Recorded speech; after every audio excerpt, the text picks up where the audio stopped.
ಇನ್ನು ಸಂಪುಟದಿಂದ ರಾಜಣ್ಣ ಅವರ ವಜಾ ವಿಚಾರ ಇದರ ಹಿಂದಿನ ಇನ್ಸೈಡ್ ಸ್ಟೋರಿ ನಿಮ್ಮೆದುರಿಗಿಡ್ತಾ ಇದೆ.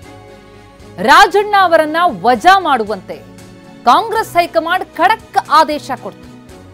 ನಿನ್ನೆ ಸಿಎಂ ಸಿದ್ದರಾಮಯ್ಯ ಅವರಿಗೆ ಕೆಸಿ ವೇಣುಗೋಪಾಲ್ ಅವರಿಂದ ಕರೆ ಬರುತ್ತೆ. ಸಂಪುಟದಿಂದಲೇ ರಾಜಣ್ಣ ಅವರನ್ನ ಕೂಡಲೇ ಕೈ ಬಿಡಬೇಕು ಎನ್ನುವಂತಹ ಸೂಚನೆ ಕೊಡ್ತಾರೆ. ಹೈಕಮಾಂಡ್ಗೆ ಮುಜುಗರ ತಂದಂತಹ ಆಧಾರದಡಿ ಅವರ ತಲೆದಂಡ ಆಗಬೇಕು, ಸಚಿವ ಸಂಪುಟದಿಂದ ಕೈ ಬಿಡಬೇಕು ಅಂತ ಸಿದ್ದರಾಮಯ್ಯ ಅವರಿಗೆ ಖಡಕ್ ಸೂಚನೆ ಹೋಗುತ್ತೆ ಕಾಂಗ್ರೆಸ್ ಹೈಕಮಾಂಡ್ ಕಡೆಗಿಂದ. ಏನ್ ನಡೀತು ನಿನ್ನೆ ಹಾಗಿದ್ರೆ ಅದರ ಇನ್ಸೈಡ್ ಸ್ಟೋರಿ ನಿಮ್ಮೆದುರಿಗಿಡ್ತಾ ಇದ್ದೀವಿ. ರಾಜಣ್ಣ ಅವರ ವಜಾ, ಸಂಪುಟದಿಂದಲೇ ರಾಜಣ್ಣ ಅವರನ್ನ ವಜಾ ಮಾಡಲಾಗತ್ತೆ ಅಂತಂದ್ರೆ ಅಂಥದ್ದೊಂದು ಖಡಕ್ ಆದೇಶ ಸಿದ್ದರಾಮಯ್ಯನವರಿಗೆ ಬರುತ್ತೆ. ಸಿದ್ದರಾಮಯ್ಯವರಿಗೆ ಸೂಚನೆ ಕೊಡಲಾಗುತ್ತೆ. ಸಿದ್ದರಾಮಯ್ಯ ಅವರ ಆಪ್ತ ಬಳಗದಲ್ಲಿ ಗುರುತಿಸಿಕೊಂಡಿರುವಂತಹ ರಾಜಣ್ಣ ಅವರನ್ನ ವಜಾ ಮಾಡಬೇಕಾದಂತಹ ಪರಿಸ್ಥಿತಿ. 20 ನಿಮಿಷದ ಬಳಿಕ ಕೆಸಿವಿಗೆ ಸಿದ್ದರಾಮಯ್ಯ ವಾಪಸ್ ಕರೆ ಮಾಡ್ತಾರೆ. ತಕ್ಷಣವೇ ರಾಜೀನಾಮೆ ಪಡೆಯೋದು ಬೇಡ ಎನ್ನುವ ಸಲಹೆ ಕೆಸಿ ವೇಣುಗೋಪಾಲ್ ಅವರಿಗೆ ಸಲಹೆ ಕೊಡ್ತಾರೆ ಸಿದ್ದರಾಮಯ್ಯ ಅವರು.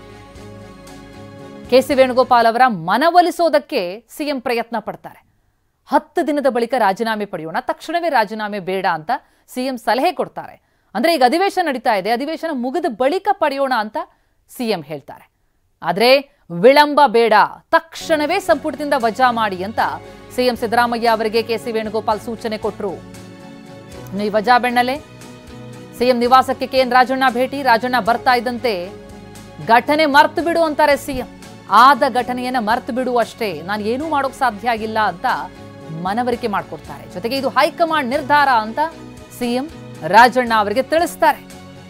ಪ್ರಯತ್ನ ಪಟ್ಟಿರ್ತಾರೆ ಸಿಎಂ ತಕ್ಷಣ ರಾಜೀನಾಮೆ ಪಡೆಯೋದು ಬೇಡ ಅಂತ. ಆದ್ರೆ ಖಡಕ್ ಆದೇಶ ಬಂದಂತಹ ಹಿನ್ನೆಲೆಯಲ್ಲಿ, ಯಾಕಂದ್ರೆ ಹೈಕಮಾಂಡರ ವಿರುದ್ಧವೇ ಮಾತನಾಡದಂತೆ, ಅಂದ್ರೆ ರಾಹುಲ್ ಗಾಂಧಿ ಈ ಮತಗಳು ತನಕ್ಕೆ ಸಂಬಂಧಪಟ್ಟಂತೆ ದೇಶಾದ್ಯಂತ ಸಂಚಲನ ಮೂಡಿಸುವಂತಹ ಹೆಜ್ಜೆ ಇಟ್ಟಂತಹ ಸಂದರ್ಭದಲ್ಲಿ ಸ್ವಪಕ್ಷೀಯರ ವಿರುದ್ಧವೇ ಮಾತನಾಡಿದಂತಹ ಹಿನ್ನೆಲೆಯಲ್ಲಿ ಇದನ್ನು ಬಹಳ ಸೀರಿಯಸ್ ಆಗಿ ತೆಗೆದುಕೊಂತು, ಟ್ರಿಗರ್ ಆಯಿತು.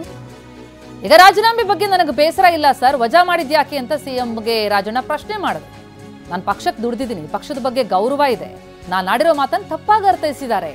ರಾಹುಲ್ ಕುರಿತಾಗಿ ಆಡಿರುವ ಮಾತು ತಪ್ಪಾಗಿ ಅರ್ಥ ಮಾಡ್ಕೊಂಡಿದ್ದಾರೆ, ಅವ್ರಿಗೆ ಸರಿಯಾಗಿ ಮಾಹಿತಿಯನ್ನ ಕೊಟ್ಟಿಲ್ಲ, ನಾನು ರಾಹುಲ್ ಅವರನ್ನ ಸಮರ್ಥಿಸಿಯೇ ಮಾತನಾಡಿರೋದು, ಹೀಗಂತ ಸಿಎಂ ಸಿದ್ದರಾಮಯ್ಯ ಅವರಿಗೆ ರಾಜಣ್ಣ ಅವರು ಸಮಜಾಯಿಷಿ ಕೊಡುವಂತ ಪ್ರಯತ್ನ ಮಾಡ್ತಾರೆ. ಆದ್ರೆ ಕಾಲ ಮೀರಿ ಹೋಗಿತ್ತು.